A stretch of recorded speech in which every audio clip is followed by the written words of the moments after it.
প্রধান শিক্ষক, সফল পিতা, একজন গুণী ব্যক্তি। আমি মনে করি প্রাথমিক শিক্ষার এই অত্র উপজেলায় শিক্ষক সমিতির একটা উজ্জ্বল নক্ষত্র।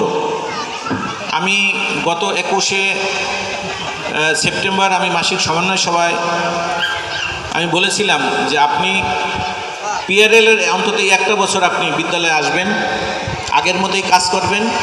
আপনার বাসা থেকে বিদ্যালয়ে আসতে যাতায়াত ভাড়াটা আমি দিয়ে দেবো আমার ব্যক্তিগত পকেট থেকে। আপনি কাজ করবেন, আপনি মনে করবেন না আপনি অবসর হয়ে গেছেন, আপনি আগের মতোই কাজ করবেন, আপনার পাশে আমরা আছি। আসলে উনি একজন গুণী ব্যক্তি। ওনার সহকর্মী শিউলিকর গুপ্তা, তার কথাও শুনেছি। এই গুণী ব্যক্তির কথা আজকে সারাদিন ব্যাপী বললেও আমার মনে হয় শেষ হবে না। অনেকেই বলবেন, অনেকেই তার সাথে দীর্ঘ সময় কাজ করছেন। আর আপনারা এখানে যারা উপস্থিত হয়েছেন, বিভিন্ন বিদ্যালয় থেকে শ্রদ্ধেয় আমার স্যাররা আসছেন, অভিভাবক আছেন, বিভিন্ন পর্যায়ের নেতা নেতৃবৃন্দ আছেন। অবশ্যই গুণী ব্যক্তি, তার কোনো ত্রুটি নেই, সন্দেহ নাই। নাহলে এত সুন্দর একটা অনুষ্ঠান আয়োজনে আপনারা এসেছেন এবং তার গুণকীর্তন করার জন্য।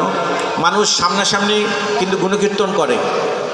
যে কথাটা অলিউল বলল যে আমি খুঁজে পাইনি এই 6 মাস, আমার কর্মকাল এই উপজেলায় 6 মাস।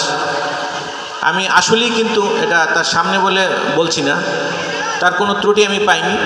সে আসলেই আন্তরিক এবং একজন সফল শিক্ষক। যে কোনো কাজে, যে কোনো সমস্যায় সে সমাধান দিতে সামর্থ্য হন। তার গুণ অনেক।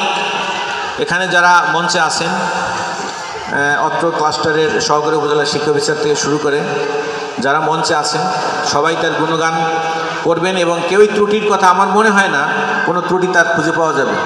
তা আমি আশা করব উপজেলা প্রাথমিক শিক্ষা পরিবারের পক্ষ থেকে অত্র উপজেলার এই সাফায়েত কাজী স্যারকে যদি আমরা কখনো কোনো কাজে, কর্মে, ব্যবহারে কষ্ট দিয়ে থাকি, আপনি ক্ষমা সুন্দর দৃষ্টিতে দেখবেন।